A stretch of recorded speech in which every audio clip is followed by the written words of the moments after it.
And is everyone here? Looks like it.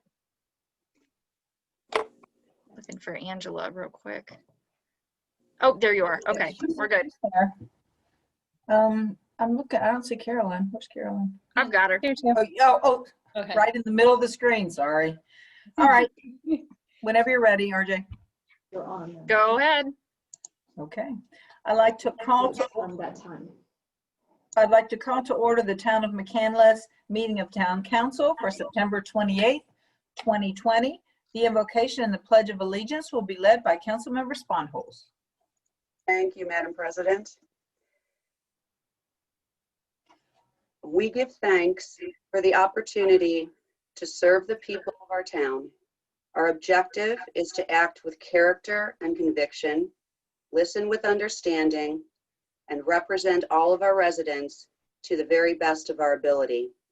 We are all blessed and grateful to be part of a beautiful, thriving community, especially during this challenging time. Amen. In the Pledge of Allegiance.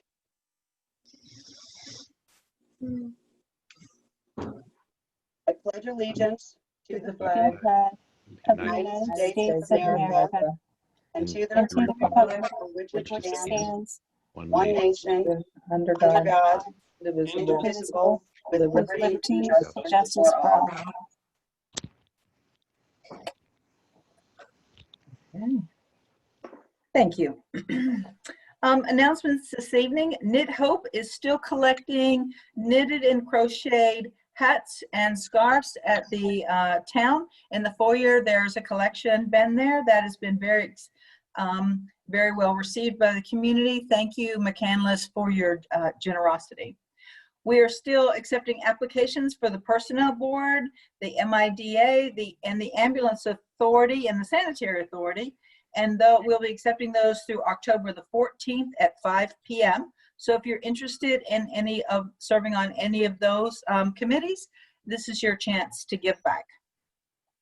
I'd also like to announce that Donna Reganella is our new town fitness ambassador for the UPMC Passivant McCandless Fitness Court. So she has agreed to take over that responsibility from Deanna Afonzi, and we welcome her.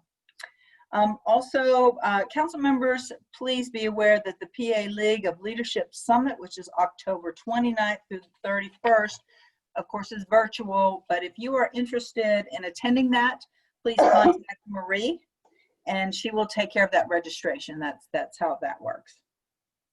Also, I would like to let everybody know to get ready that we're going to be doing our budget review for 2021. We're going to start October 26th, November the 9th, and November the 23rd are the three meetings. We hope to be able to get through it all on that.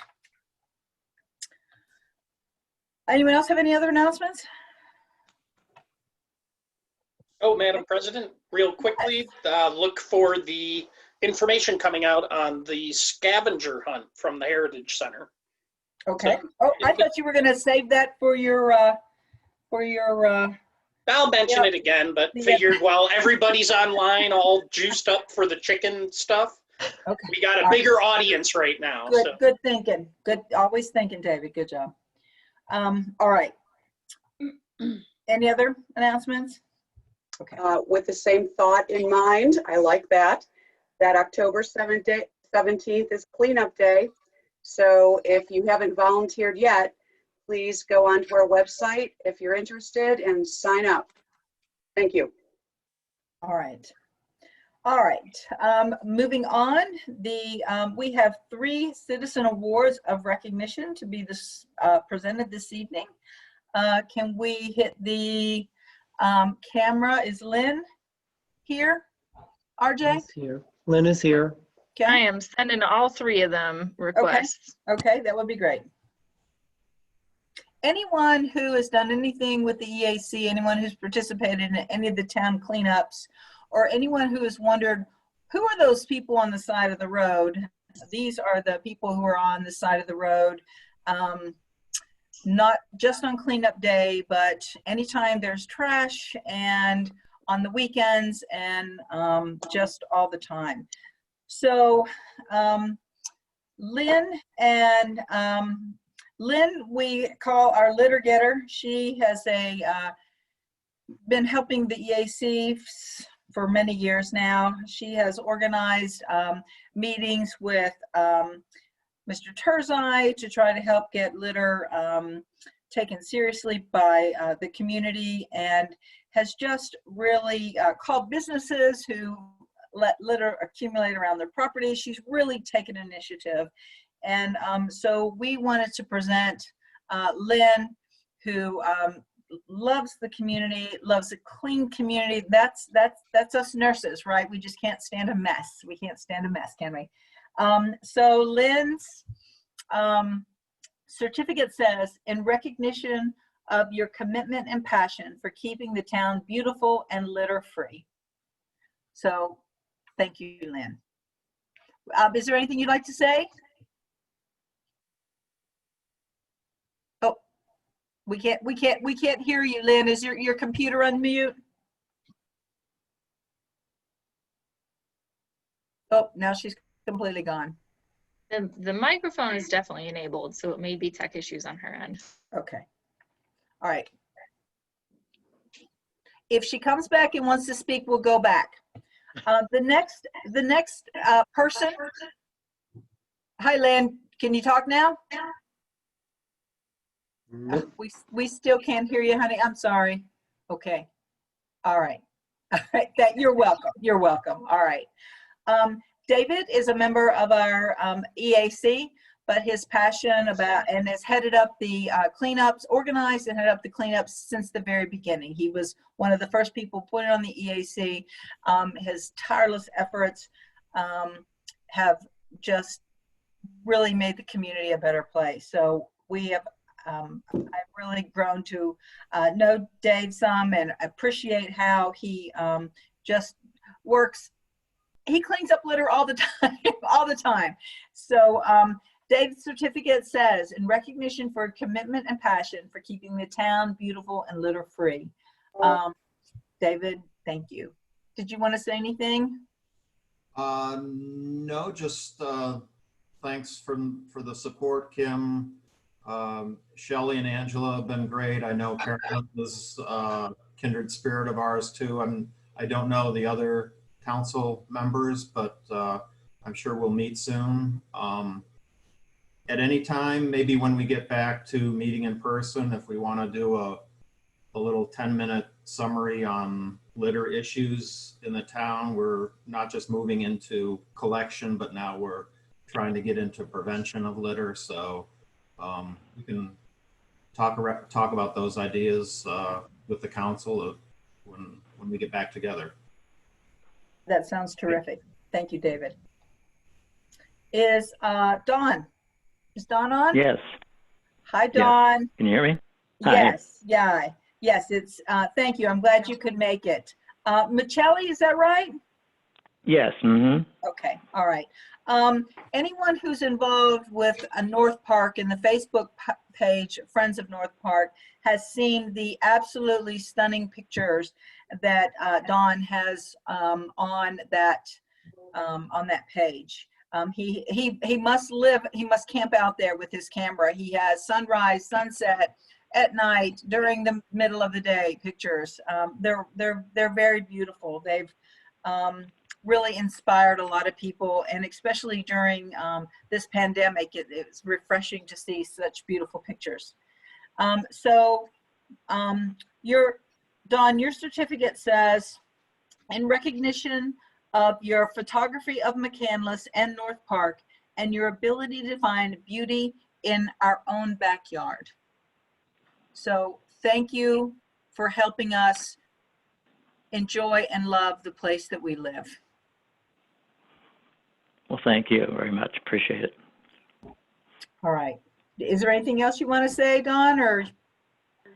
Not really, no. I just enjoy taking the pictures. Maybe I should take some of the ones that aren't so pretty of the trash that we see and post those. Maybe that would help get some people behind them. That sounds like a collaboration. Thank you. Thank you so much, Dawn. You're welcome. So it is now time for public comment. If anyone has not put their name and address and what they want to talk, their comment in the chat box, please just do that. Otherwise, RJ, do we have some people? Yeah, we actually just have one person at this point signed up in the chat box, Okay. and that is for the chickens. Okay. Oh, so we just wait to the public hearing then? Yeah. Yes, unless we've got any last call folks, but I'm not seeing anything. Okay, okay. All right then, well, let's move on to our public hearing then. Ina, is that your name? Yes. Did I say it correctly? I'm so bad with names, I have to ask you. Yes. Yep. It's Ina. Okay, hi. Hi. We're opening the public hearing now, so just Okay. to let you know. All right. Thanks.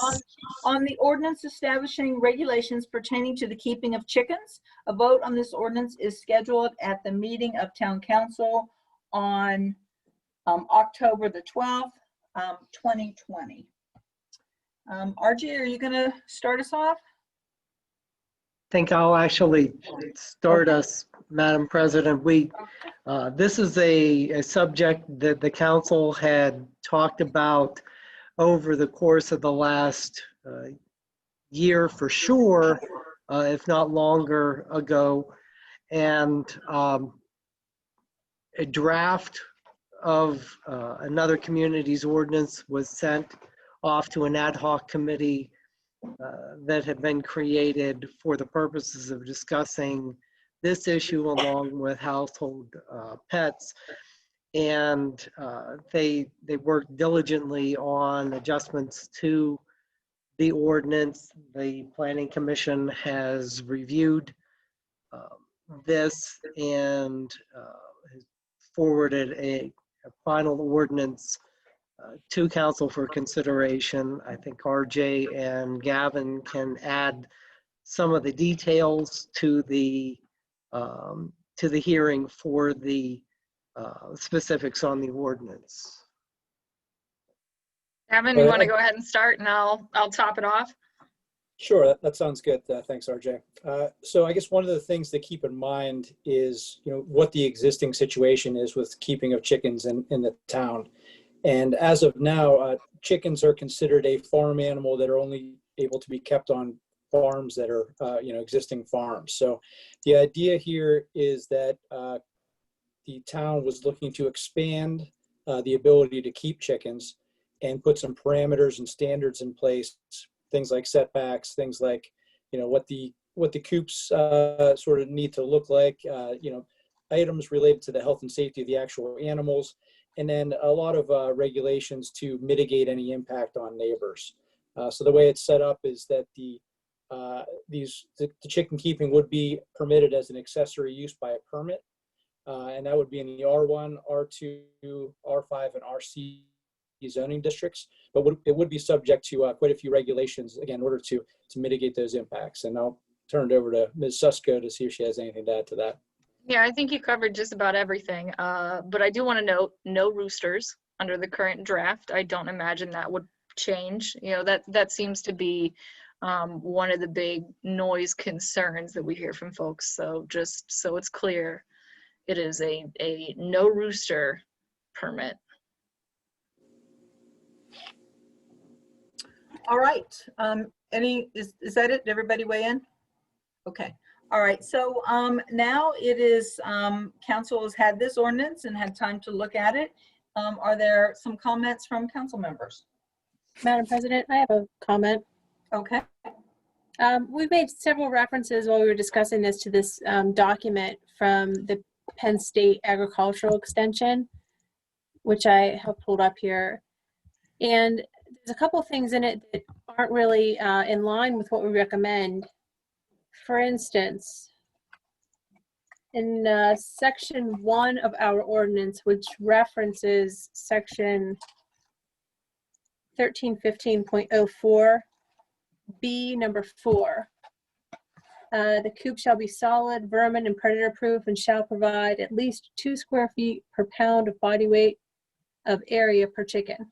What the agricultural extension recommends is 1 square foot per pound of body weight for indoor confinement areas. So we have our coops have to be twice as big based on that. The second one would be the same section, number 5. Any chicken run shall be adequately fenced. This one's requiring 10 square feet of run space per chicken. So we switched from body weight to number of chickens. I looked this up before the meeting. Chickens weigh approximately 5.5 pounds each. And Penn State recommends 2 square feet per pound of body weight. So it comes out pretty close, but I just wonder why we wouldn't just, if the people are gonna have to weigh their chickens, then, we may as well stick with that. Additionally, I apologize, I forgot to mention in number 4, the other thing that the agricultural extension recommends is that there are 3 cubic feet of airspace per pound of body weight for permanent indoor confinement quarters. So the actual coop volume of the coop is defined as a need as well, not just the floor space.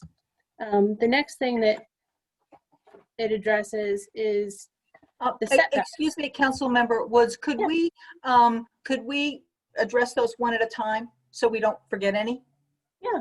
Could we ask, all right, so Gavin, so these are the setbacks that Councilmember Woods has brought forward with by Penn State.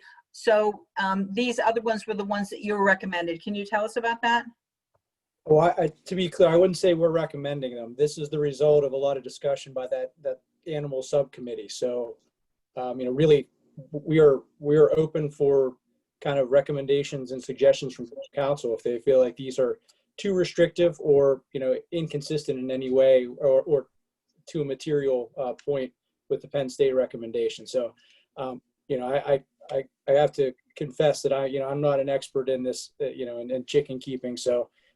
That's to make clear, our office did not recommend these. This was based on a lot of discussion by the Planning Commission and the subcommittee. Did we look at other ordinances in other communities too? That was part of this, wasn't it? Was that part of this? We did. As a matter of fact, I think we actually started from with North Fayette's ordinance. I think Bob may have overseen or been running North Fayette at that time and was familiar with a fairly recent ordinance of theirs. So I think that was our sort of baseline starting point that we sent over for discussion. Is that right, Bob? That is correct. That was the starting point. Okay. All right. Thank you. Councilmember Woods. I appreciate your pausing. I just thought maybe it might be easier to kind of go through them like this. Please continue. Of course, thank you. And to Mr. Rob's point, I don't pretend to be an expert on these topics either. I think that council's best bet here is to look to experts, and a lot of this stuff has been defined by the Penn State Ag Extension, which is well respected for their knowledge in these areas. The second one that I would want to point out is the setbacks. We have in our ordinance 100 feet from any street or dwelling and not less than 100 feet from any lot line. And that it comes into our section 2 of this ordinance, which addresses section 1315.05 3. PSU recommends 25 to 50 foot setback from any building. So we're looking at 100 feet, which I think is a little excessive. And they give 2 different kinds of recommendations for lot lines. For urban settings, these structures should be 25 feet from property lines. And for rural settings, the structure should be 100 feet from property lines. And I assume that's reflective of the amount of space that those people have available. And so, I look at McCandless and we're a suburban area. And I wonder if we couldn't just split the difference and say 50 feet is a reasonable setback, or even look at it as, maybe R1 is 100 feet and R2 is 50 and RC is 25. I'd be open for discussion. I just wonder why we're veering off from the recommendations. Could I make a comment, guys? Oh, Angela, were you through? I am, thank you. Okay. So in supporting what Angela was saying, just for example, in my neighborhood and in my property, my yard is only 75 feet wide by 150 feet deep. And my house is about 35 feet from the road. So if we were to do 50 feet from property line or from dwellings, there's no way for the majority of all my neighborhood and across McKnight that no one could have a chicken coop based on those setbacks. So it would be such a limited space for their property. So I just wanted to point that out, that if we looked at all the other properties in the township, there's a lot of homes that are on a quarter or less of an acre, and they're, you know, with the setbacks and looking at things from the roadways and such with their neighbors, that still would not allow them to have a chicken coop. So just my 2 cents. Are there other comments? Yes, I have some. All right, Councilmember Spanos? Thank you. Well, I have a question on the topic of setbacks. And I apologize if this is a really stupid question, but I was trying to figure out like how many people could actually do this.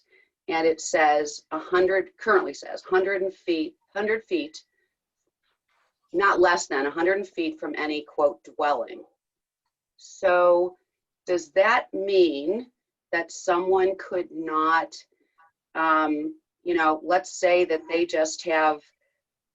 they have a house that would work to actually build a chicken coop up against a back brick wall adjacent to their house, even connected to their house. Does that mean that they could not do that? Attorney Rob? I'm reading the provision just to make sure I answer the question right. So any building use, so the chicken coop shall be situated in the rear yard only, and it has to be at least 100 feet from the street or dwelling. So that is the way it's written right now. You're correct in that interpretation. That's the way I would read it. Well, I would, okay, that's a comment then that I have, that I don't, if someone, the way that their house is built or situated and they have a blank brick wall or whatever, and it's in the back rear of their house, and I see no reason, if they want a chicken coop against the back of their house, then I personally think they ought to have a chicken coop. Secondly, I agree with Council Member Woods in that I think that the 100 feet is excessive. I like the way she put it, that I split the difference at 50 or determine perhaps whether there's a differential between zoning classifications to do something that relieves us from that 100-foot across all zoning. So here's a question for you, Mr. Rob. So I was watching a video, or no, I was reading the zoning hearing board results from their variance hearings, and it is fairly common, for example, for people to come in to the zoning hearing board. They want to build a deck or they want to build an addition, and they want some relief from a setback.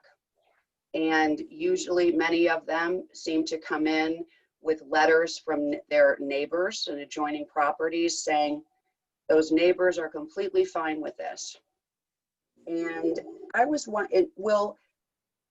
to be clear here. So is this going to work the same way that any other setback under our zoning classifications would work, where a resident wants chickens, they don't have a property that will facilitate whatever we agree on as a setback, and they come in to the zoning hearing board requesting, they get denied, and they come in for a variance, and they come in with letters from their neighbors saying, we're fine with their chicken coop being 20 feet from our property line. Is that how the process would work? Well, I mean, the technical answer is that there's a standard to obtain a variance, and you have to meet the 5 criteria in order to be legally, entitled to a variance. But for practical purposes, especially when it comes to dimensional variances like that, reductions of setbacks and things, oftentimes zoning hearing board will sort of view those maybe less strictly and especially in light of the fact that the neighbors are not objecting to it, those are likely to be, at least in my experience, are more likely to be granted because, again, those folks who are going to be impacted are in support or at least don't object to it. So I guess to answer sort of, I think, your underlying question, are we setting ourselves up for a line of folks trotting over to the zoning hearing board whose properties don't fit this use to make those requests for variances? And I can't say that that's not a possibility if we keep the setbacks as strictly and sort of as restrictive as they are right now. And I'm just going to provide a little extra context on that, because Gavin, I know, sometimes I bring those issues to you from the town side, but technically our zoning hearing boards have separate legal counsel from the town council. So he's not always, able to attend those meetings. But, what I tend to see with, first of all, the setbacks commonly seen, whether it's the R2 district or R1. Right now, I believe it's a minimum of 15 feet from the side yard. Some homes were built at the time that R2 was 10 foot from the side yard had to be 10 feet deep, so you might end up with 20 feet essentially between the dwellings on each side. Many of the variance requests that we see when it comes to side yard setbacks tend to be, somebody who had one of those homes that was built at the time that it was 10 feet instead of 15 for the required setback. And so they just want to line a deck up to their building line or something like that. And so those requests do tend to be looked upon favorably by the zoning hearing board. Of course, I'm not sure how they would handle a chicken coop since we haven't done that one yet. But, to that point, if we've got, an average size dwelling that's got maybe 10 to 20, 25 feet between it and the property line, and on the other side, you probably have something very similar because they're in the same neighborhood, getting to sort of this question that the group is asking, it's certainly true that there are going to be several lots that don't have 100 feet between a dwelling and where they'd place a coop, or between, their lot line and where they could place a coop. Which would conceptually potentially be, at least by that person who wants chickens but can't meet those requirements, it would be a hardship, potentially. Well, that's, I won't make any Right. official pronouncement on that, but, ultimately, sort of conceptually, setbacks are there for those who are able to meet them on a property, and typically they're generated based on, what council or planning, recommendations or knowledge deemed to be appropriate for whatever the structure or use is. Now, we could definitely take a look at the setbacks compared to some of the folks that are particularly interested, because they might not be covered by this. Okay. I don't know, is that me? I think we're good now. Okay. I just wanted to say, and this was actually a comment that came to council from Mr. Wilcox, but and I'm not sure that we need to quote discuss it. I'm going to throw it out there, or maybe ask Gavin. But I did think that he pointed out that we use the term hobby farms in this document, and that it does seem prudent to me to consider defining hobby farms for what I think he provided a hobby farm definition as a parcel of land which contains a minimum of 5 acres on which vegetables or fruits are grown, farm animals are kept, all for purely personal use or consumption and not for any remuneration, provided it complies with all laws pertaining to farms. I do not know if that is the correct definition, but I think that hobby farms, if it's going to be used, should have a definition that is that doesn't leave anyone up in the air in terms of, it doesn't mean that you can have, a 50 by 50 foot lot and have ponies, and, you can have ponies, chickens, lots of chickens, because you're a hobby farm. So Don't start on ponies. sorry. From what I understand, under our current zoning code. This is very similar to the definition for our farm and farm building conditional use, which is of course currently the only way that chickens are permitted. I'm scanning through here right now, and I don't believe it specifically says, you know, you have to do only activities that are for personal use and not for selling. I think it says it's permitted that you sell some of the agricultural commodities, as it's put.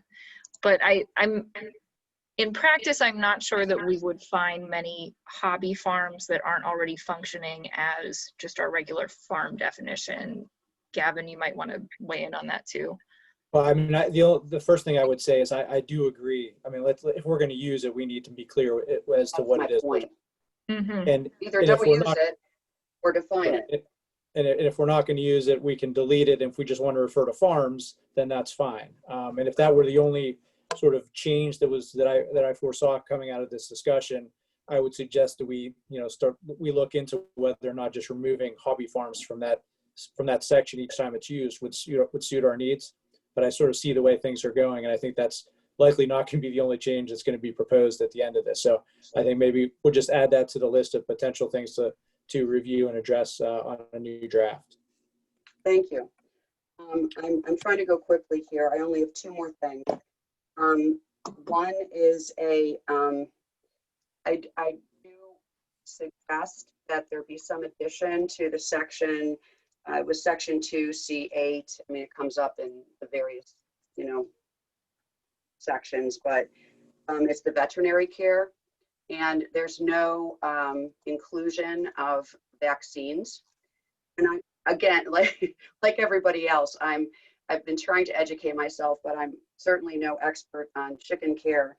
But when I've read the articles by veterinarians who deal with chickens, that apparently vaccines are very important for chickens. And it's not unlike what we do with our cats and our dogs. We have those requirements. And, because there's things that do concern me, like the Center for Disease Control reported over 1,100 salmonella cases over a 9-month period from backyard chickens. So I think everything that we can do to ensure that these chickens are healthy and properly taken care of is a worthy effort. So I guess I'll consider that a comment. And the next is just a simple question. So in this ordinance, as it's written, there is the nuisance section, which by way of example shows up in section 2C7. And then the violations, which is, I think, well, they come up in, I don't know exactly what ordinance number, but it's 4C12 B and C, which essentially is the sending, if something is not being handled correctly by a chicken owner, that there's 2 levels, certified mail, another certified mail, and I think that the penalty is you lose your chickens. So I was just wondering, my question is, since this is a nuisance issue, the way that this ordinance is currently written, do the, under our general nuisance ordinance, we talked about recently relative dogs, does that apply like as well in terms of monetary fines and things, or is the violations I just described, which end with losing your chickens, is that the sum total of what we can enforce from the nuisance ordinance perspective? So because this is in the zoning ordinance, we would have all of the remedies available under our general zoning provisions. And so that would include injunctive relief if someone refused to cooperate. It would include fines of up to $500 a day if someone really, was not complying with the ordinance. So there is more teeth to it in the enforcement section in the zoning ordinance, and this would fall under that. And I will add that there was the final committee meeting was the one that I was present for, that I was on board once we had it, which was in May. I do recall this coming up, that the participants sort of wanted to give people the opportunity to make it right. They were concerned that essentially, with the first report of notice of violation, you're going to get a certified letter in the mail. What happens? Do you lose your chickens basically immediately that day because there's a coop issue or there's, an odor issue, which realistically is going to take at least a few days to remediate on-site conditions, even if you act as soon as you get the letter. So the committee members kind of felt, let's add a two-step process where essentially we send a, hey, heads up, fix your chickens, letter, and give you 10 days from that before we start the actual enforcement proceedings. So that's kind of why that's specifically called out in that section. Yeah, some of these questions are for the benefit of the public who are listening or who see this, just so they kind of understand as well. So, and I apologize, I've been trying your patience, I'm sure, but I have one more what if situation that I'll address to Mr. Rob. So many of our neighborhoods, so hypothetically, if we come to a point where there are there are chickens available for whatever yard size you have, not every, according to whatever we agree on, but there's a lot of our neighborhoods that have HOA agreements. And I think that I didn't go look at it. I was trying to find it, but I'm guessing my own neighborhood may very well have something in the HOA agreement that basically says, we're not going to have farm animals in my plan. And even if ours doesn't, I'm thinking it's likely that some will. So my question is this: if someone comes in and, I just don't want to set up RJ and her team for problems. Like if someone comes in, they can fit a chicken coop, they come within all the applicable rules, and they apply, and we would approve that application. So kind of what happens then, if their HOA doesn't allow it, they go back and they start building their chicken coop, and then are we just setting the rest of the neighborhood, the other members of the HOA, up for an internal battle? Which supersedes which? So we would not get involved in that battle. It would be an internal battle. If they meet our zoning code, as far as we're concerned, we issue the permit. If they have further restrictions on their property, such as a restrictive covenant or HOA rules and regulations that they would have to comply with, that really is between them and their HOA board or their HOA membership to either try to get those changed or, however they might be able to resolve that. Okay. So again, that's to the public. That's just, I guess, a recommendation. If you're subject to an HOA agreement, you want chickens, you ought to check on it. And I'm done. Thank you for your patience. Appreciate it. Any other comments? I have a comment. Councilmember Turner? I'm taking the issue with the same 2 points that Councilperson Woods did.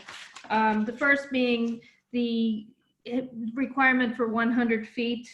My concern not only is that it excludes so many of our residents, but many of our residents have very irregularly shaped lots, a lot of wedge-shaped lots. Our terrain is not in a grid pattern, so this makes it even tougher to apply. And I also think about all the lots in our community that, if we're at 100 feet from a lot line, but the backyard lot line backs up to a woods, would that apply to those individuals? It doesn't seem, to me, that would be the ideal spot to put a chicken coop, is toward the back of your lot if you did not have neighbors in the back. So I would be in agreement to kind of splitting that difference and bringing that lot line into 50 feet. And my other point is, again, on in terms of body weight per chicken, I'm just a little concerned about how this will be enforced. Will our code enforcement officers be chasing chickens in a yard and weighing them? This doesn't seem to make any sense to me. I think it might make more sense to just count heads, especially because we're going to ask our residents to submit a plan for their chicken coop prior to approval, and it seems kind of silly to have chickens be weighed after the coop is built and things like that. So that might make more sense to submit the plan saying, I want to have 5 chickens, and the town agrees that this is the right size coop for 5 chickens instead of the weight issue. The weight just seems very silly to me. Thank you. All right. I just want to say a very valid point on the irregularly shaped lots. Any other comments? Any council members? Madam President? Yes, Councilmember Smith. A couple things. I basically just want to chime in. I agree with all of those points. Being somebody who's actually on an irregular lot, my backyard is my neighbor's side yard. And so, you know, I had an addition put on my house a couple of years ago or last year. You know, I had to get a variance just for that because even though it was my backyard, it was my neighbor's side line. And there's a lot of properties like that. But really all of that ties back into my general agreement on the setbacks.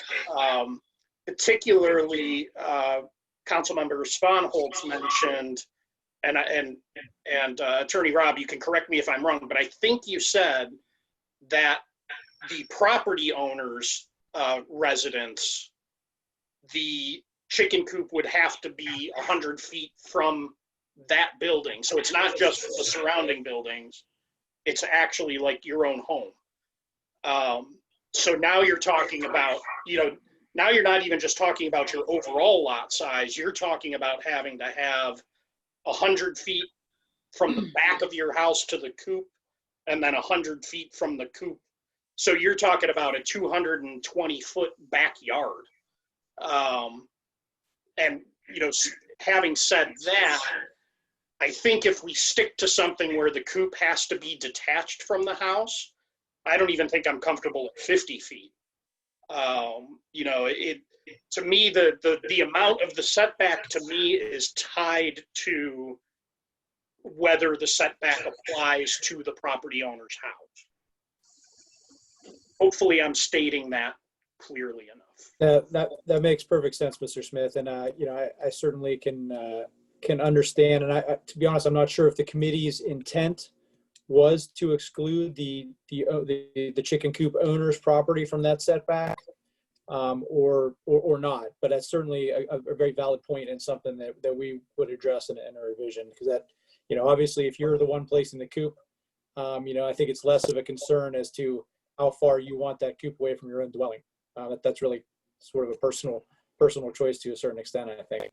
Right. And then that same comment, the whole same line of comments would also extend to the next provision, so I'm just using the first instance, but in C4, 131505 C4, with the storage of manure and whatever else. I gotta get back to C4, but that's the one with the 200-foot setback. Right. Now that's only from the lot line, so that, you know, that leaves aside the problem with building, but you still have the same issue of that's a pretty big setback in, you know, for a lot of homeowners in this area. And so I would just kind of tie all of those setback comments in together. And then the one other thing I had a question on, and again, I'm just going off the first instance, but it comes up throughout. In 131504 B8, which deals with the 4-foot shrub, fence or shrub. I'm not entirely clear on how that works in practice.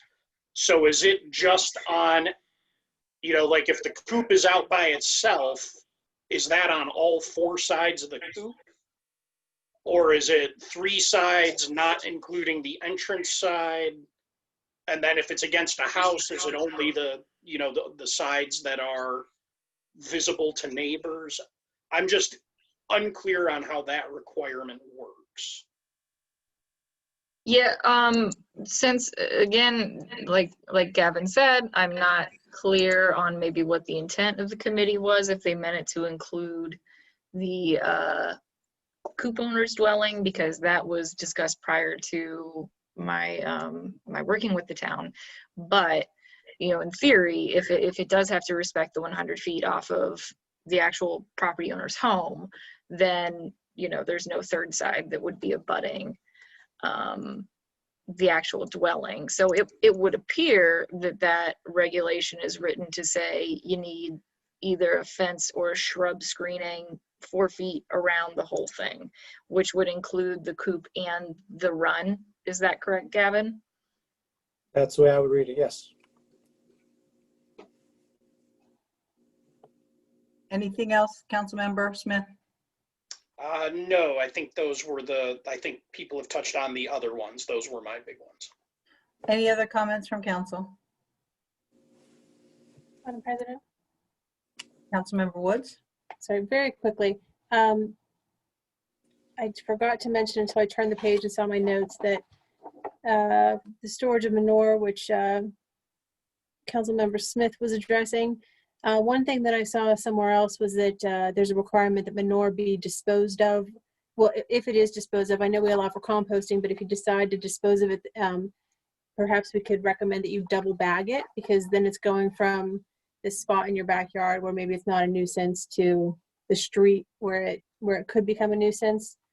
And then I just wanted to comment real quickly about, as far as having the setback from a dwelling, the ag extension recommends 25 to 50 feet.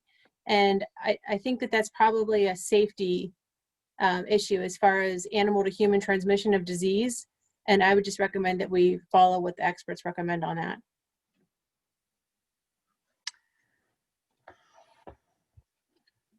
Any other comments on that? I think if a person wants to have chickens badly and they can't have it because they don't make a setback from their neighbor's yard and they're willing to put it up by their house, I feel like that should be their option. It's their property and their house, that they should be allowed to make that decision. Are there any other comments? Okay, all right. Can we hear our comment from our citizen who's waiting? Yes, let me send her a mic and a camera request. All right, this is Lindsay Moore. Hey, I guess I'll skip the part about the setback requirements because you guys have discussed that pretty thoroughly, and thank you for taking that into consideration. My backyard has about 75 feet from the house to the lot line, so I'd really like to keep chickens back there if I can. One area in the code I take issue with is the, I'm sorry I don't have the letter, but the no scrap provision in the code. I understand you don't want large, ugly looking buildings, but part of the reasoning for allowing chickens are environmental concerns, and using leftover lumber would be an environmentally sound thing to do. If the coop is sound and it looks all right, why not let people build it with what they have on hand and then supplement with more lumber? Also, I understand that you're trying to protect the interests of neighbors who may not want chickens in their neighborhood, but I'd appreciate a chance to be able to work that out with my neighbors rather than just saying, oh no, you're not, your lot isn't set up properly, so you may not have chickens. And then I was actually messaging with a friend who keeps chickens. She actually has a farm, about the veterinary care and vaccination. She doesn't vaccinate her chickens. She suggested contacting the state veterinary office to see what is recommended as far as vaccinations go. Many chicken owners do not seek veterinary care unless the issue is severe. There are many things that you can do for your own chickens with a little bit of research and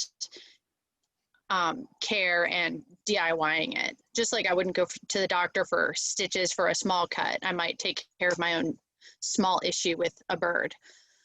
And then my final concern is that the fee doesn't seem to be listed in the proposal. I was looking for it it was listed before, but I can't see it now. So did I miss that somewhere? I'll just jump in and answer that really quick. Typically, actual fees are not codified in an ordinance, just because there's a much higher barrier to changing them than a resolution. All of our fees are incorporated in a fee schedule resolution. That would have to be passed and set at the time of adopting any ordinance regarding this, but it would not be included in an ordinance text. Okay. I think that's everything I had to say. Thank you. All right, thanks. All right. So can I see if I can sum up or summarize some of these things for Gavin with some possible changes to bring back? And then if I miss something, please let me know. We want to change the 100-foot setback to 50 feet. We want to let people have that 50 feet setback should not be from their own house or even their own barn, I would think. So any of the buildings that they own, they should be exempt from that setback. Give me nods if I'm getting this right. Okay, am I getting this right? Okay, and we want a definition of hobby farm. And what do we want to do on the vaccines? I think we should make that provision based on recommendation of the State Veterinary Office. Okay, all right, good. All right, and I have to say I'm a little uncomfortable with us taking chickens. It seems like if there's some animal cruelty going on, then there are some services that we can call for animal cruelty. What do you do with the chickens when you take them? It seems like maybe we need the monetary fines there if the coop is stinky or if it's any of those things.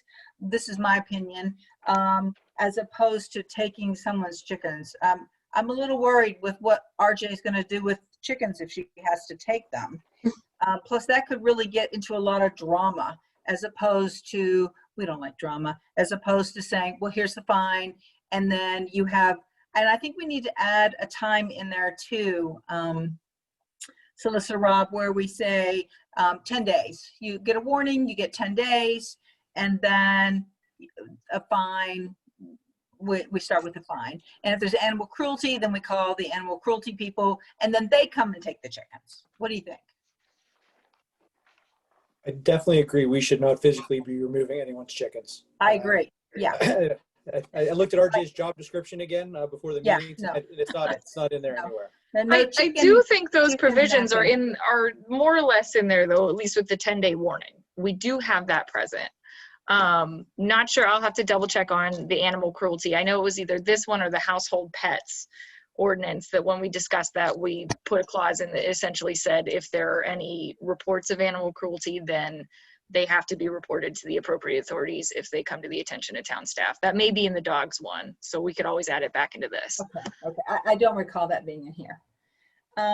Let's see. The other thing was the scrap lumber that was mentioned by Ms. Moore. Of all the things that alter property values with chickens, the only consistent thing I found that changes property values, surrounding property values related to chickens, was a poorly maintained or a poorly appearing chicken coop. So I would like to keep that it has to have the appearance and the painting and all that. I think it needs to look nice. So I would like to keep that. And does anyone have any comments about that? Because we're trying to find a compromise here, but. Madam President, I wonder, and maybe I'm just making it too complicated by doing this, but you know, if that kind of material could be used for the non-facing parts of the, like for the floor, if there's any kind of flooring in the coop, or I'm just not familiar enough to know about chicken coops. Like, I don't know, do you have wooden flooring inside a chicken coop, or, you know, use it for the inside of the walls. I doubt you'd have 2 layers of wood, but, you know, for shelving, if you have shelves in, like a shelf in there or something. You know, basically something that says for the non-public facing part of it, it's okay. Hey, I suggest, and I won't steal Bob's thunder since he's got an announcement later in his manager's report, but part of this engagement platform that he's going to talk more about that we rolled out today, there is a draft chicken ordinance feedback project on there, and users who register can post the images to the coop mood board that we have set up. So that's kind of an opportunity for anyone who, you know, perhaps has a coop idea that's still attractive but would not necessarily fit into what's proposed right now. Show us what it looks like so that we can have an idea of, you know, how could that be met, and is it appropriate for what town council is going for? Oh, that's a good idea. I did forget a couple, and I apologize. I'd like for us to do Penn State's standards, or whoever is the chicken guru. I mean, whoever is it Penn State? Is it Backyard Chickens? Is there a national chicken, all things chicken association? But whoever is the grand poobah chicken master, I think I agree with Councilmember Woods that we should look at those recommendations. But whatever recommendations that we get, I also agree with Councilmember Clunin in that we are not weighing chickens. So let's find some standards from a reputable source, and let's make it per chicken. Okay. Is that Madam President, one quick thing on the scrap material too. If there's going to be a 4-foot fence or shrubbery around the whole coop anyway, or at least if it's a detached coop, you know, that might mitigate some of the concerns with using the scrap material as well. I'd like to keep personally, I'd like to keep it looking as nice as possible. I agree. Yeah, no, I just more towards the, you know, the non kind of public facing parts of the coop. And RJ's idea of posting pictures and ideas is great, because that might give us, you know, non-chicken raisers a little bit better handle on, you know, on how it could be done. At this point, with the sort of the types of changes that we're discussing at this stage, these are substantive enough that I would say, you know, we're going to have to send it back to the county for the review period. Oh, do you think so? Yes. Oh, okay. Yeah. Okay. Yeah. I mean, anything that's like a number setback, or, you know, basically anything other than just deleting, you know, a word or a particular section, they're going to expect that we send it back. They were okay with us splitting the 2 ordinances because that didn't really make any particular text or functional changes. But any of the things that we're kind of considering the scope of certainly would. So given that, we did just launch that engagement platform today, thinking we probably have about a week and a half to garner chicken feedback. But, you know, as soon as any changes are made, we can certainly bounce it over to the county. But that's, I think, at least 30, might be 45 day for zoning ordinances. Gavin, help me out here. 30 days for the hearing, 45 before we can vote on it. Okay, so we've got another month and a half. Will we need another public hearing? Yes. I believe so, yes. That's what I thought. Okay. So there's a whole lot more time to use this engagement platform for folks there's a survey, you know, all kinds of stuff on there. So just to put that thought out. I did want to also supplement my answer to Ms. Sponholz about the nuisance provisions of the ordinance too, because I think, as you may have read, Ms. Sponholz, the whole, you know, we've recently been talking about this quite a bit in the context of dogs, you know, whether it's offensive odors or they're creating a nuisance.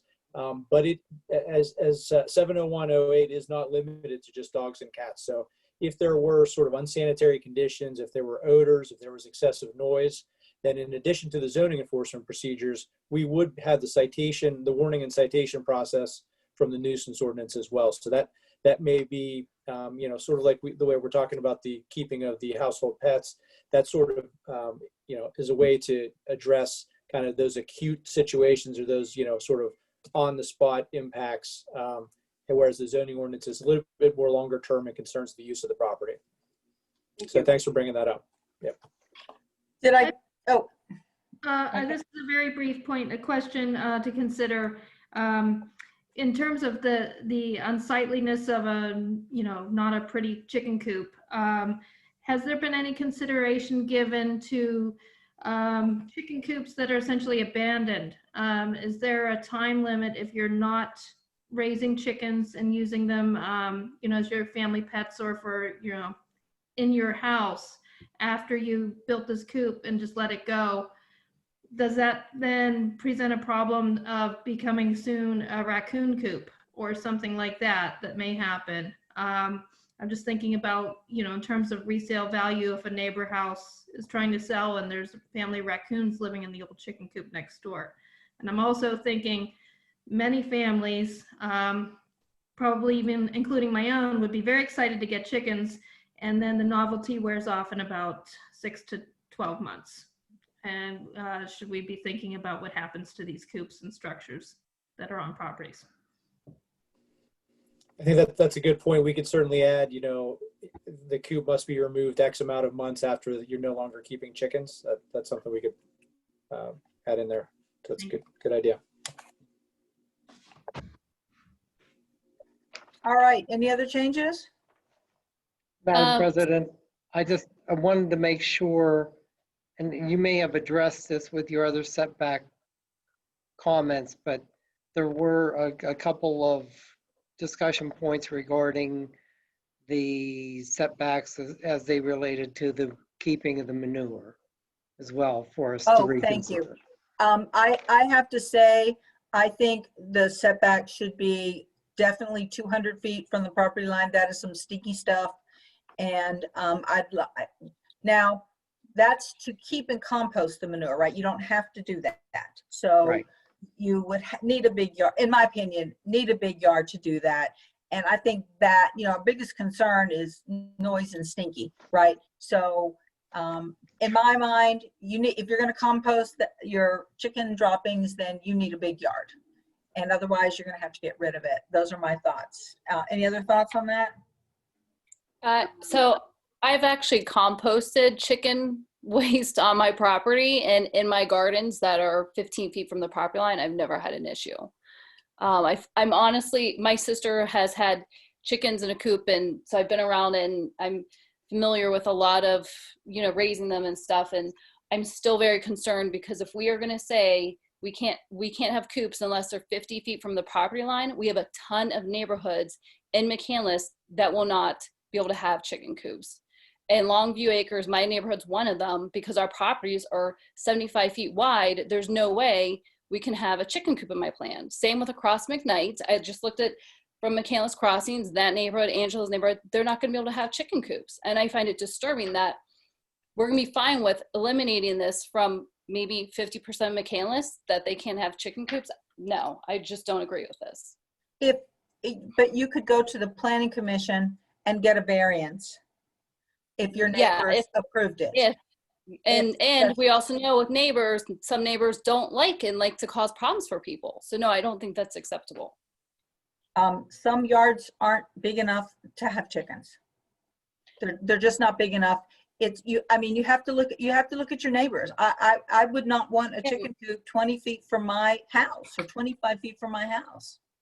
I know, but think about it. So if there's 20 feet, let's just talk about my house. My house is 20 feet from the property line on both sides, 18 feet, whatever it is. And same with the other home, 18 feet. That's 36 feet between our homes. When you look at my yard, I believe it's right around 10,000 square feet. There's plenty of space for chickens. There is. But the problem is we're making all these restrictions, and by putting it at 50 feet from a lot line, and I know people who have, not me, but other people who have them in our town who have small properties and don't have issues. They've never had issues with their neighbors.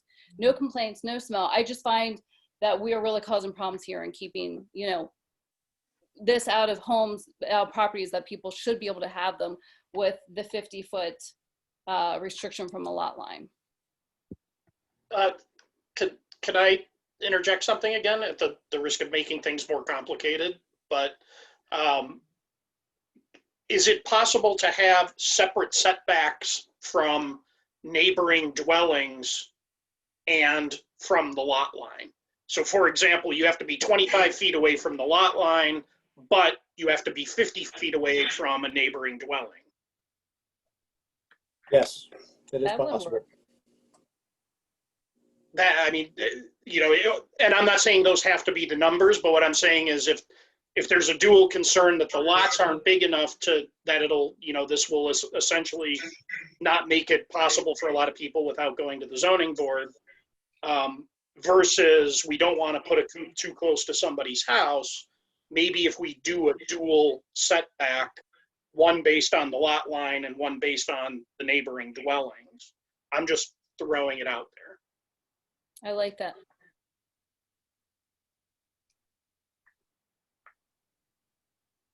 I don't think it provides the safety and the enough setback from the neighboring property. I guess I would say this because it sounds like Council Member Schweiger that you have some personal experience with this. So I'm not trying to at all take away from that. I do not. But what I can tell you is that I have tried to make a real effort to talk to people in my neighborhood, talk to people not always in my neighborhood, but McCandless residents.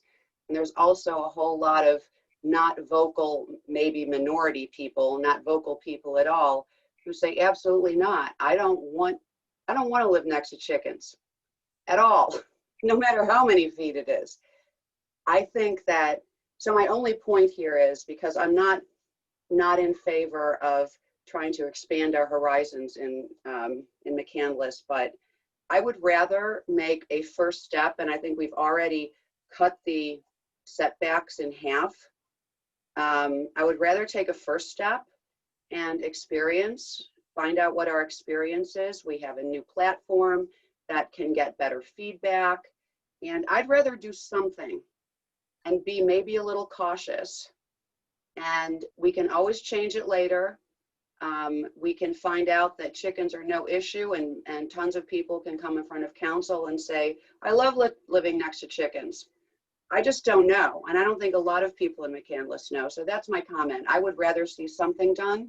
Maybe not, it doesn't get as far as someone who really thinks chickens are great will be happy with, but at least it will, and especially with cutting down from 100 to 50 feet, I feel like more people it will be more inclusive, and there's still the opportunity to apply for a variance. So that's my comment. So okay, any other comments? Madam President, Yes. did you get the comment about double bagging the manure?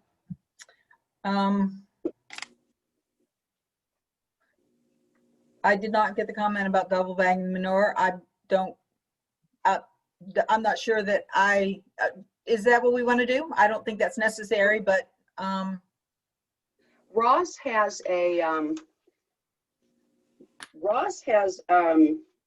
a requirement that you take the droppings, the litter droppings, and you put it into a container, like a covered container, so that it can't create fly larvae and all of those kinds of things. I don't know where they got their language, but they have very specific language that's in keeping with what Councilman Woods was talking about, to kind of keep that manure, if you will, safely outside of just, being put into piles in the yard or something.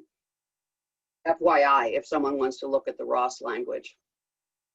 Yeah, I made a note of that, and we can certainly maybe propose a couple different options when we bring back this ordinance and see what council prefers. Would it be possible to make the changes on the ordinance and send it around to council? Not for more changes, but just to look at before we send it to town. And is that possible to do? Sure. Or you think everybody's going to make a lot of changes and then we're going to just be where we started out? Okay. All right. Yeah. Never mind. Okay. Good. I see the look on your face. So maybe we need to look up and see what is the best way to dispose of these droppings, because I could see if they're in any plastic bag that's very easy for crows to get to. That's very easy for for raccoons and all of those kinds of people to get to them. So maybe bags are just not a good idea. So can we look up and see what the best way of getting rid of this stuff is? Yes. Okay. All right. Anything else? All right. All right. Then we're going to close the public hearing on chickens, and we are going to ask if there is, I can't believe we have minutes for these reconvene meetings. Is there a motion to adopt the reconvene minutes for September 14th? So moved. Okay. Shelley, is there a second? Second. Was that you, Angela. Councilmember Woods? Thank you. All right, good. There's been, are there any changes that anybody can think of, or any problems with those? There was nothing there. Okay. All those in favor, please indicate by saying aye. Aye. Aye. Aye. Opposed? The minutes are approved. Ina, thank you for your time. Okay, thank you. Thank you. I'm Bye. sorry. All right. All right, liaison reports. Activities Committee. Madam President, the Activities Committee did not meet this month. There was no meeting.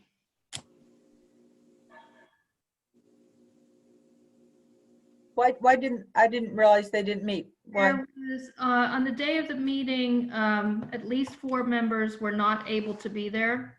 And I also could not be there either, because at the time my dog had died about an hour before. Okay. Okay. Sure. Okay. Just for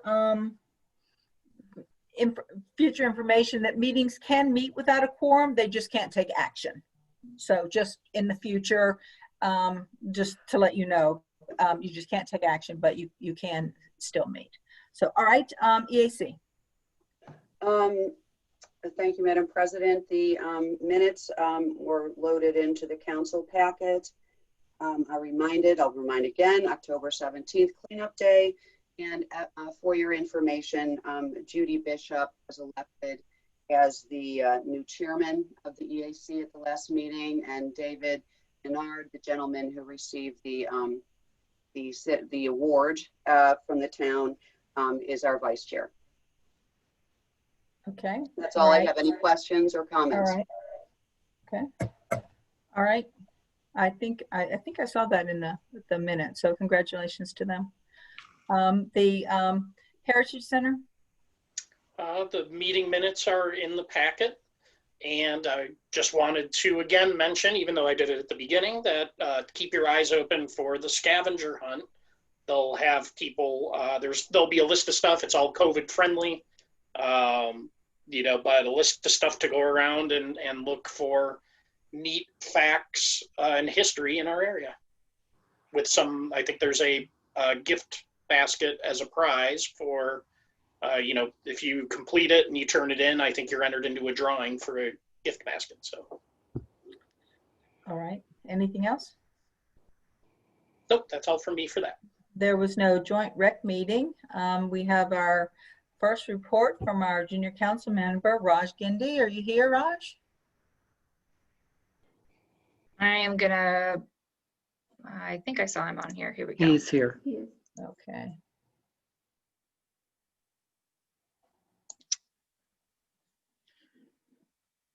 Hi, Raj. I thought I just saw him. He was on. No. Nope, I don't see him. I sent him a mic and camera request, which I wonder if that crashed his Zoom.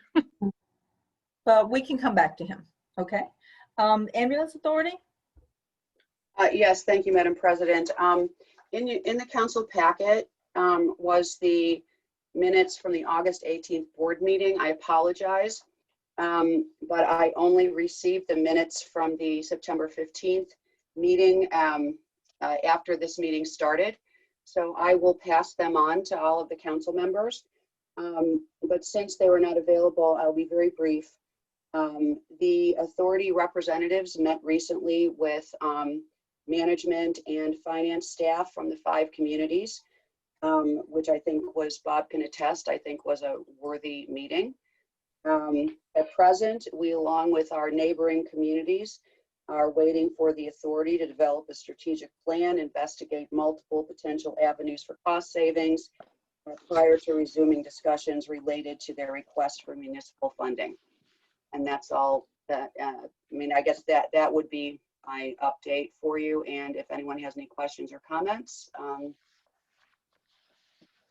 I would like to make a recommendation, and we can do this just with nods, but I noticed in your minutes that they are pursuing trying to get, and why first responders are not getting PA hazard pay grant, I do not understand. But I would like to propose or suggest or recommend that the town, if Mr. Grimm wouldn't mind composing that, but the town write a letter to the governor's office as well as our couple of our local legislatures and just advocate for them by a letter to say these people need their hazard pay.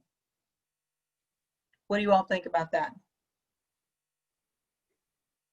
Okay. I totally I agree. agree. I think it was a Okay. big disappointment to Yeah. these emergency medical services people. Right. It was expected to come through from the state, and then it just didn't happen. So I think that we can advocate for them a little bit. Mr. Grimm, are you good with that? Sure, Okay. no problem. All right, we'll put that together and then we can sign that and send it on. All right, thank you. The MIDA had no meeting. Okay, so the Sanitary Authority? Oh, sorry, I zoned out there for a second. Somebody The minutes, the last couple sets of minutes are in your packet. Nothing terribly exciting to announce. I know there's some rate information coming, but I don't think it's official yet. So, but the rate information should be good news. So, all right. forget that. Congratulations to MTSA on their H2O grant of $500,000. Whoever's writing their grants over there is doing a good job. Those people are getting a lot of money. Yeah, they were happy with that one. So. Yep, they should be. North Hills Council of Governments did not have a meeting. The Northern Public Library Authority.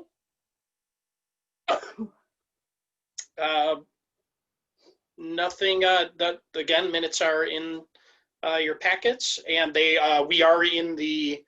I think you all probably saw that we have their proposed budget for next year. We have 60 days to review that. I guess that will be at our next meeting or 2 meetings from now that we go over it. I'm not sure what our review process for that is. October 12th, we're looking at. Please expect a email from Bob asking what questions that you might have, so we can send those to Amy, so she knows what kind of questions we're coming with at the meeting, so she can be prepared. And I can't remember if that's actually in the folder or if that was circulated separately. It was circulated separately. Separate. Okay.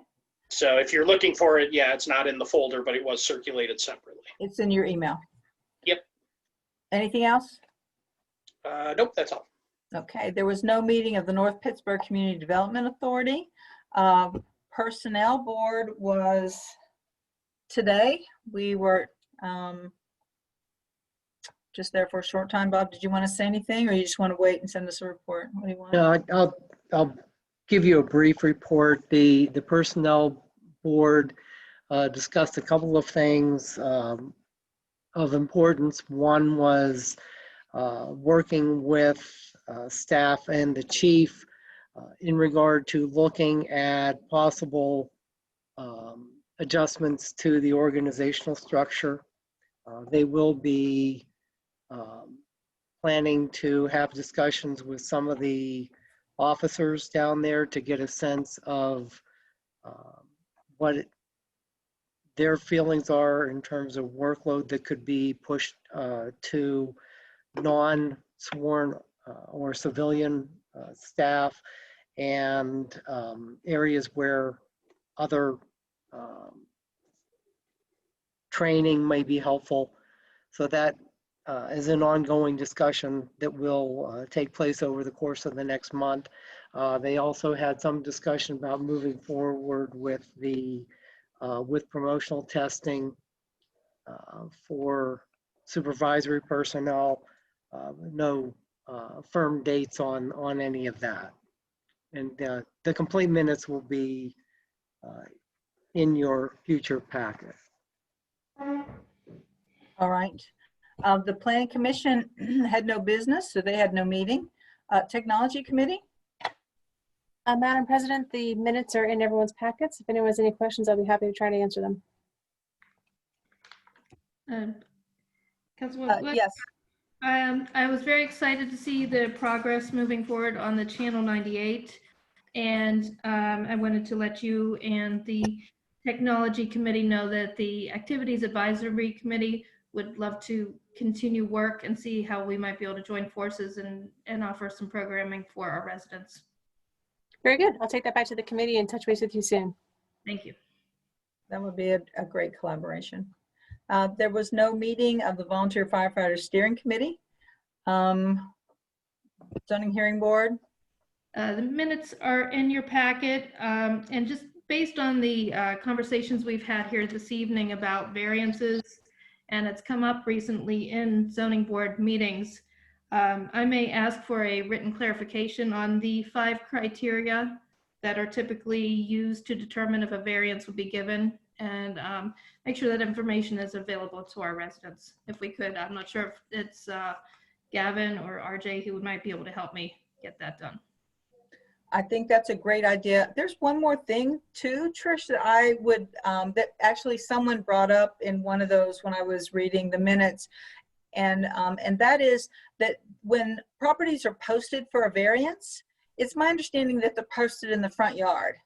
Correct. Okay, we need to alter that because most of the variance action happens in the backyard. So that means people are living on a whole different street and they're never even seeing those posts. So I would like for us to think about or to see what we could do about posting more than just in the front yard. Because if my neighbor behind me wanted to do whatever, I would never know because the posting wouldn't even be on, it's a street I would never go on.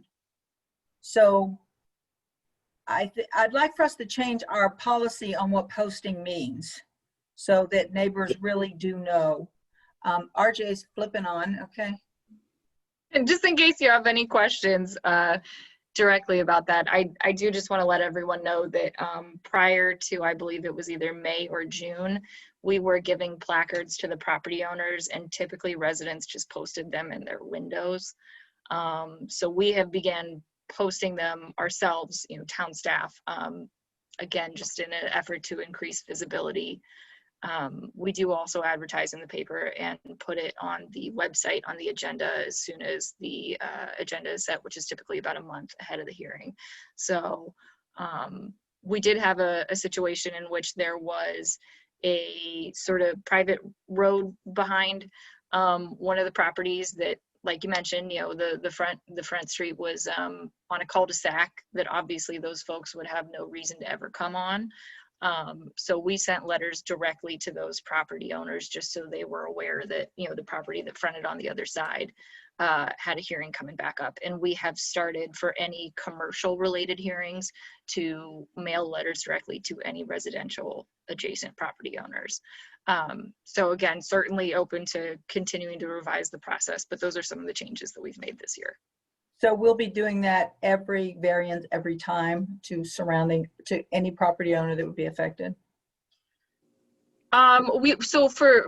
Typically we've adopted that standard for a commercial property that borders Okay. residential, just because those tend to be some of the more hot button ones. For the most part, when it comes to someone that, like it was mentioned earlier in the meeting, might have a side yard variance request for a deck, very frequently those applicants come with letters from their neighbors in the first place. The requirements for PA proceedings and for our code is essentially that if you're posting the property physically at all, that it's done in a conspicuous location. Typically by putting one placard at the front of the property, that is fulfilled. We would have to think about it a little harder. It depends on if the back of the property actually fronts on a street, because since we are taking responsibility for the postings, we would essentially need to be entering people's property. We do try to give them a heads up when we're coming by to post the placard, but for the most part, the frontage of the property is standard when you're not putting them in windows. Gavin, anything you have to? You recited the state law and the town requirements perfectly. So yeah, the magic word is conspicuous under the municipality's planning code. I am suggesting that they are not conspicuous enough and that they're not placed in a position that the residents who need to know would know. If my neighbor wanted to get a variance to put a chicken coop against my property, I will not even know to complain because it will be posted in the front of the yard. So what I'm saying is, I think we can do better than that. And I think it would be, I think it would cut down on problems with the neighbors. So my suggestion is, if the variance is in the backyard, it should be posted so the people, the property owners in the back know about it. My thoughts. Yeah, and to be clear, there's no problem going above and beyond the state requirements. So if that's what the town wants to do, that's totally fine. Maybe we can talk about it again another time. We will. I'll have a chat with the staff, and maybe we'll kind of case by case. If there's something in the backyard, we can take a look at the other angle for posting. Okay. Quick question on that, RJ. How many requests for variances do we get, like, in a year? Quite a few. We have a very active zoning hearing board. I've had between 3 to 5 hearing appeals every month since I've been here. That's another topic, that we can get into a little more extensively over time, I think. No, only because I was just thinking, how feasible would it be to actually send a letter to adjoining property owners saying a variance, somebody has applied for a variance, the property. Again, we try to, for things that are likely to be controversial, which again, commercial variances, use variances, signage, lighting, things like that, those are the things that you might not necessarily reasonably expect when you're a residential adjacent owner. So we did kind of adopt that standard. That's something that our planning assistant did at her previous position for commercial property variances. For the residential ones, again, it kind of depends on, we've got these irregularly shaped lots that I've seen 7 lot lines before a couple times.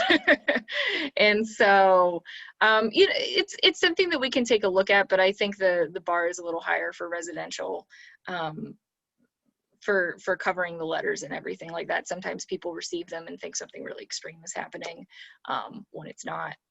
But again, something like a chicken issue, if that were to come up, I think that's something that by default we would just treat it as, we're sending this to all the neighbors, because again, this is an issue that kind of can become a hot topic sometimes. But this is sort of all new procedures that we've been adopting and are still working on, for sure. Okay, thanks. Yeah. Okay. Moving on. President's report. I'll be attending the Allegheny County Local Hazardous Mitigation Plan meeting this Wednesday. That's all I have. Town manager's report. Thank you, Madam President. There's a few things that I wanted to call to your attention on the report that you all received late last week. One of those is a proposed policy and procedure for future committee appointments. I wanted to open up to questions or comments if you wanted to discuss it. Changes in how we do things. We all know currently how we go through the interview process with the various committees that we have. As we have evolved, even in my 18 months here, we have 2 new committees that have a total of 12 new people that ultimately will be interviewing. But we'd like to revamp the application process to include a couple of 2 or 3 narrative questions, asking the applicant why they're interested in the position, what they could offer to the committee, and what they hope to accomplish. Pass those applications on to the committee liaison, assistant liaison, as well as staff liaison and committee chair. Have request questions from the other council members that may be asked. Do those interviews on Zoom format or Teams format that could be recorded and available to other members of council and the public. And then have a written recommendation of the interview committee to the council to consider prior to an upcoming meeting. I think it can expedite the process. I think we could turn around interviews within a week, and within a 2-week period of a closing date have an appointment, as opposed to and sometimes dragging out the process as we have to, just to try to get get the interviews in as well as do our normal business. So I would just open it up to any questions that you have regarding the process. It was just something that came to my mind as I've watched things evolve over the course of the last 18 months here. I think it's a great idea. I think it helps make our meeting nights not so long, or at least open up the beginnings for budgetary things or interviewing, engineering companies or whatever we need to do. I think it's a very good idea. I think, I'd like to move forward with it. We don't have to vote or anything on this. I just need some nods. Does anybody have any things that they need to add to it, or can we go ahead and start moving with this? Okay, I was going to say, are there concerns with the process? Yeah, I like it a lot, and I think it's a nice idea to have the committee liaison and an alternative liaison be able to make a recommendation, since they know the committee, well. That's what I like too. We've kind of always had the little informal thing that when you made a nomination to appoint a committee, the person who was liaison at committee made that recommendation. It's not always that way. It doesn't have to be that way, but lots of times it is that way, for exactly the reason that you said, Councilmember Woods, is that they know the strengths and the weaknesses of the committee, and they knew what this person could bring to it. So I agree. So, all right. I think that's a thumbs up for you, Bob. Thank you. Anything else? Just a few other things. Making you aware that we did receive our volunteer fire relief allocation for the year. We've also received or you received minimum municipal obligation calculations that you'll acknowledge later in this meeting. Calculations reflect updated mortality tables and adjusted earnings interest assumptions that we felt were a bit more realistic in the actuarial calculations. Another item that I wanted to highlight, RJ may have mentioned once or twice this evening, Our new It engagement was twice. platform. Yeah, our new engagement platform, McCandless and Me. We actually launched it this afternoon, and I think the last count was that we had already had 12 people sign up for it since we launched it this afternoon. And 35. 35 now, so it's gaining some traction out there, which is great. I do want to mention that you can go on that platform and you can actually put a pin on a map there where if you want to have a chicken coop in your yard, you can put a pin on that map so that we know the types of lots that people are looking to have a chicken coop on. So we'll be doing more and more with that as time goes on, but that will be our way to engage the public a little bit more. The last thing I just wanted to bring up more for informational purposes and for your consideration is we did receive the proposals for town attorney. The staff has done interviews and we'll need to coordinate times for the council to do interviews. We received 5 total proposals, and I'd like to get some feedback from you over the course of the next few days at least on how many firms do you like to interview, if you'd like to interview all of them. This is a matter of some chemistry between you and the town attorneys, and we'll obviously provide the staff feedback and some reference checks that we're going to be doing as well. But if you get a chance, get back to me with some of your thoughts on that. So Bob and the staff have ranked, interviewed all the applicants, and they have ranked them. So our choice would be, we say we want to interview the top 3 that he ranked or that they ranked, or we want to just interview all of them. So I think those are kind of what our choices are. Yeah, and I think just if I can clarify a little bit, we're providing you with feedback based on the areas of operation that we all work within, and you know we're trying to avoid ranking as it relates to the town attorney position. It's more to provide you with information. So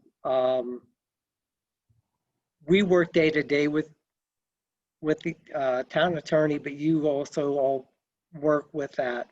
So we don't want to influence your decision. We just want to provide you with information based on what we heard.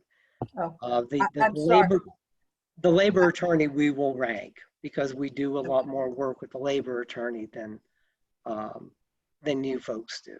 Okay, all right. I'm sorry, I apologize. I misunderstood that. Then I think we need to, a little clarification. Interview all 5 then. Okay. Anything else? No, that's all I have. Okay, Attorney Rob, anything that you have for us? Madam President, my report is on file. Happy to address any questions from council. Okay. All right, hearing none, to old business. Is there a motion for item 13A? Madam President, I'll move to approve checklisting number 8, dated August 1st through August 31st, 2020, totaling $995,741.73 is submitted to each member of council and posted on the bulletin board and town website. Is there a second? Carolyn? Second. Yeah. Are there any comments or questions about the checklist of bills? Okay. All those of approving the checklist indicate by saying aye. Aye. Opposed? Okay, motion carries. Is there a motion for item 13B? I have a question first, or do we do it after a motion? No, if you want to have a question first, I think that would be okay.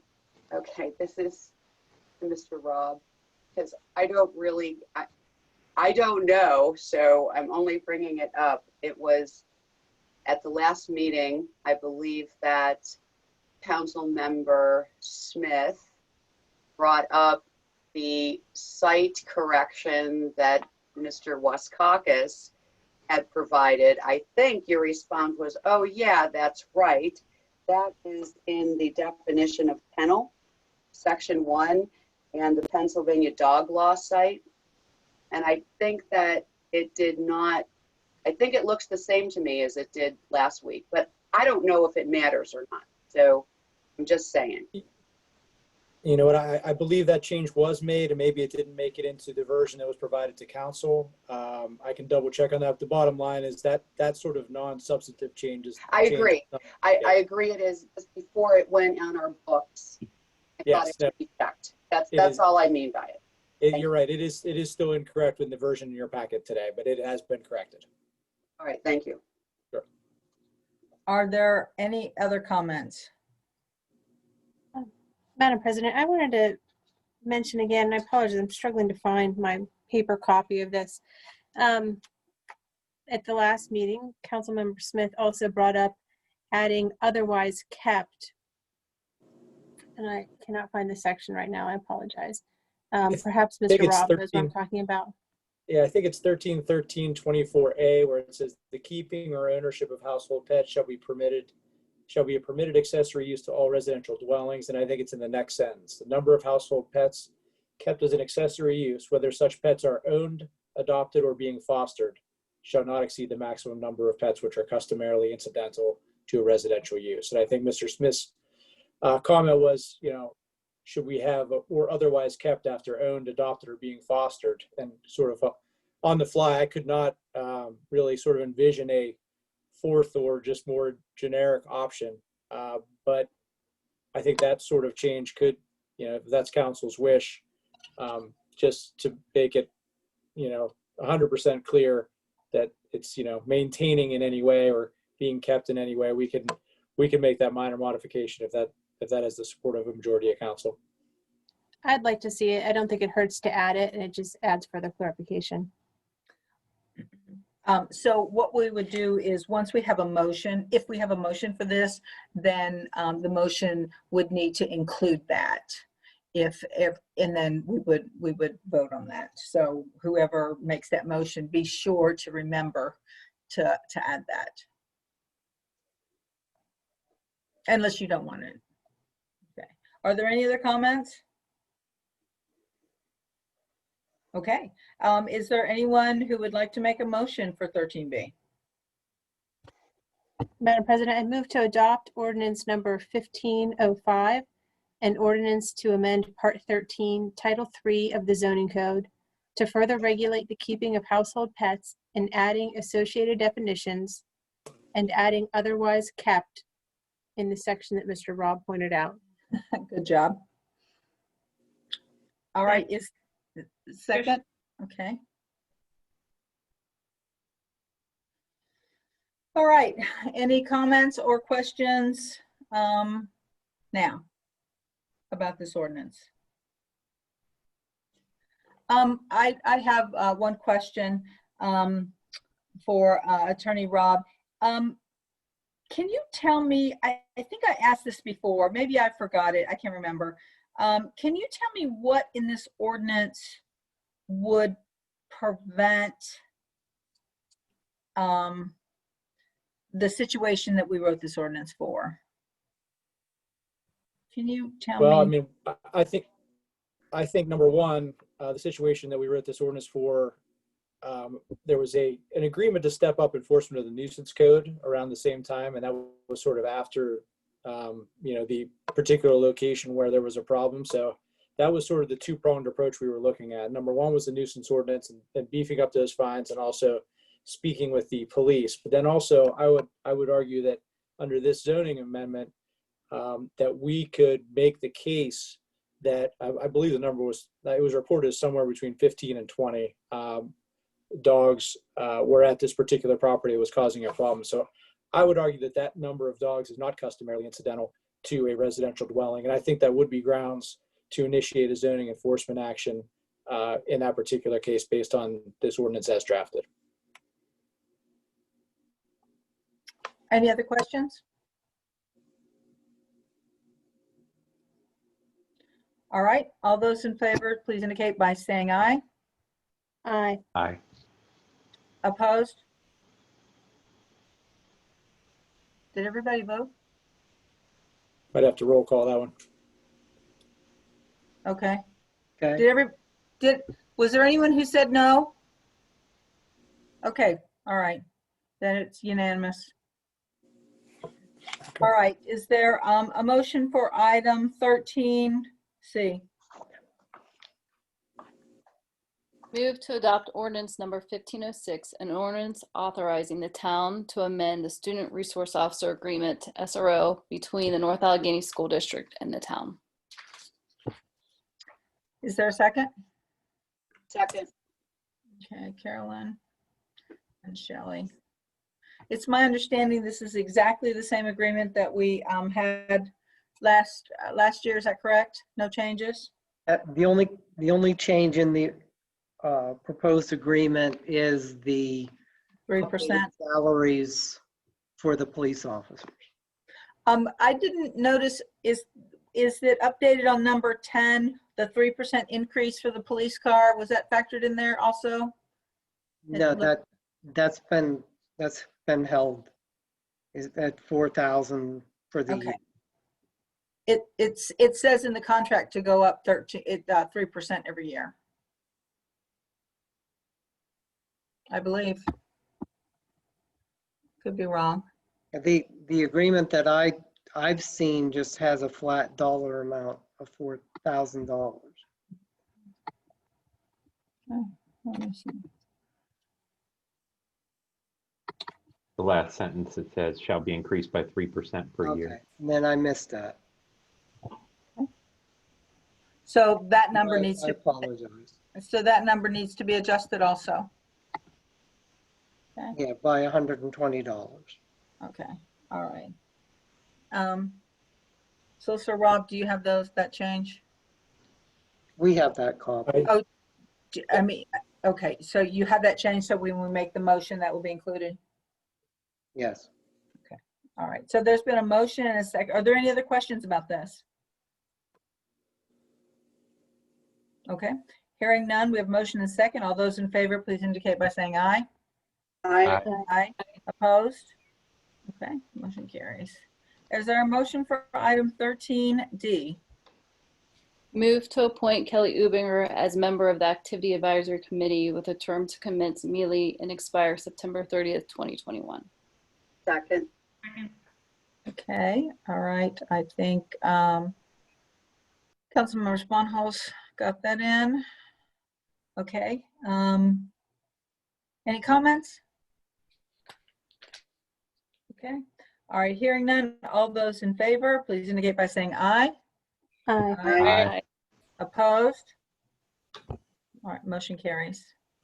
Is there a motion for item 13E?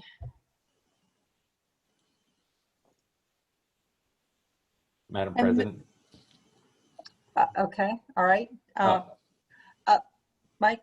I move to appoint, what's the gentleman's name? Keith Miller, as a member of the Planning Commission with a term to commence January 1st, 2021 and expire December 31st, 2024.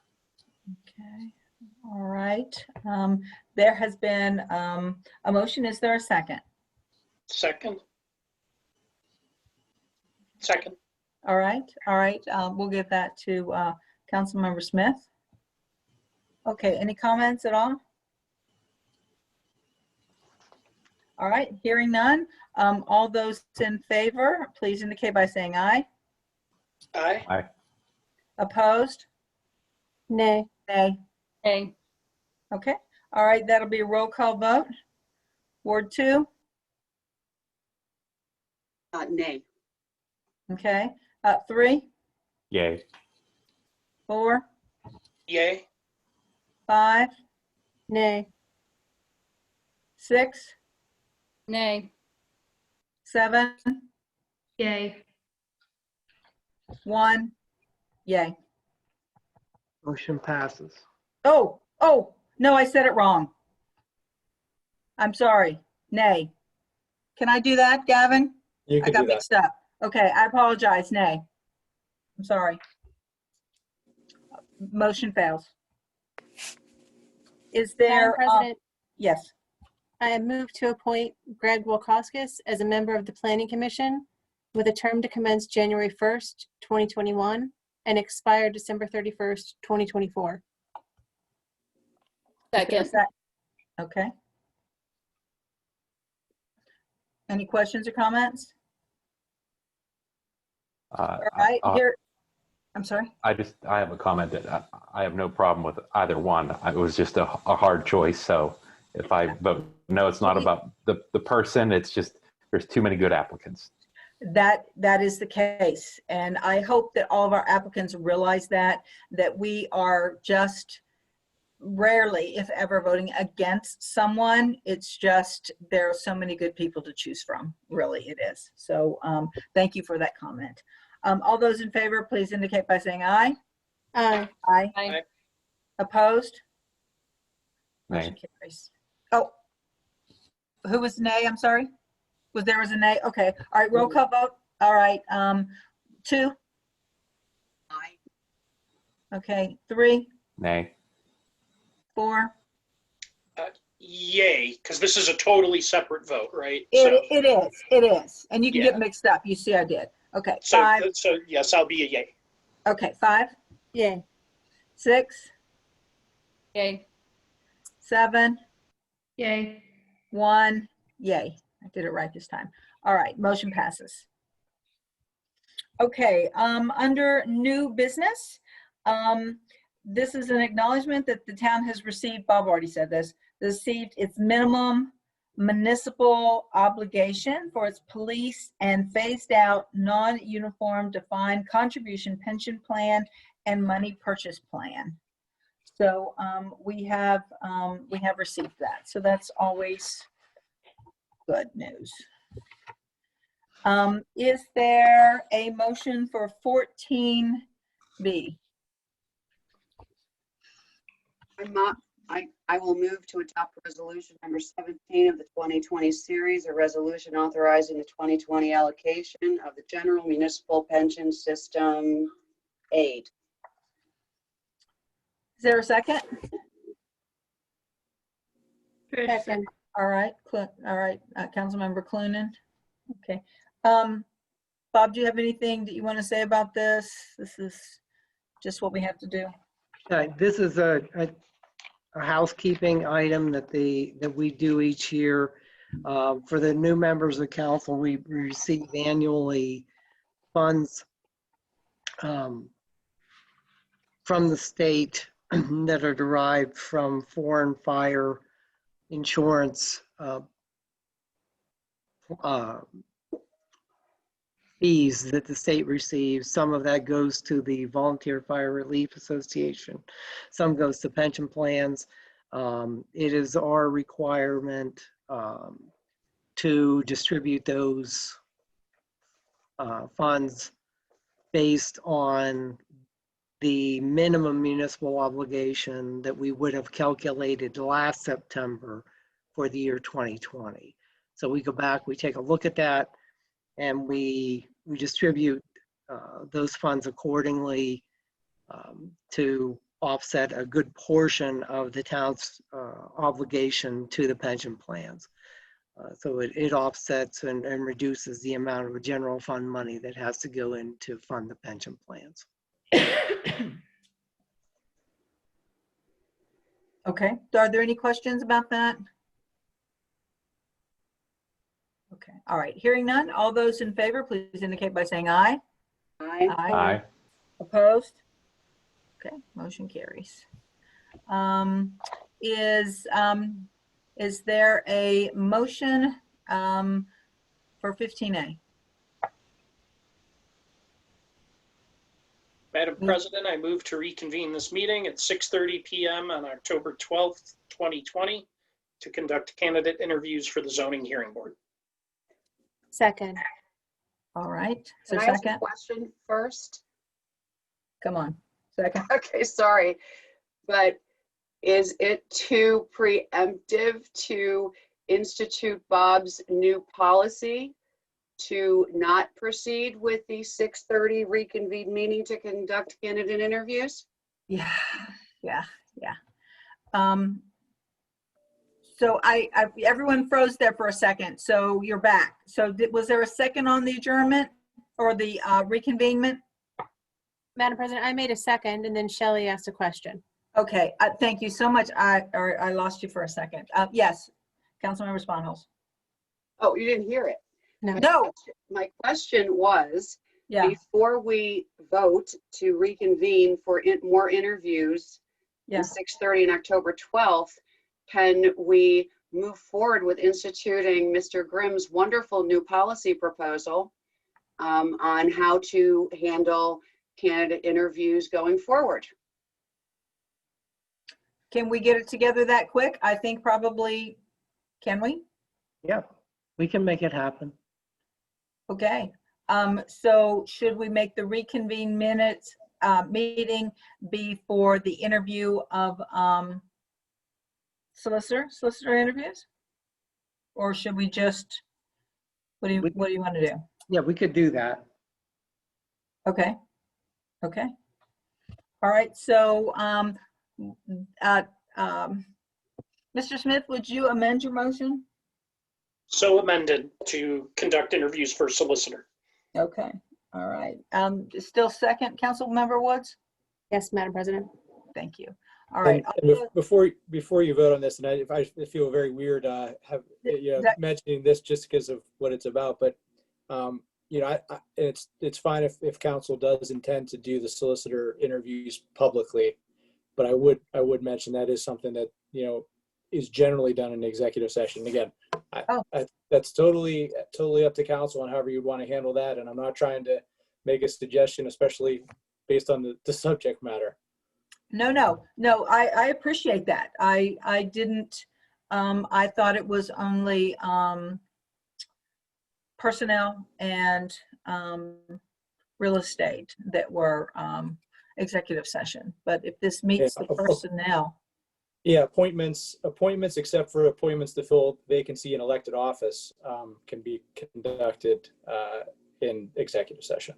Discussion, not the appointment itself, but discussion regarding the appointment. That would include the interviews. Okay. Oh, good. Thank you. All right. So then adjourn. Let's see. Why don't we just adjourn and then we'll have an executive session before the next meeting? Is this sounding like what we're supposed? Why don't you just tell me what you think we should do? Because I can't. Just tell me. God, can I defer to the manager just because of the subject matter? Yeah. Okay.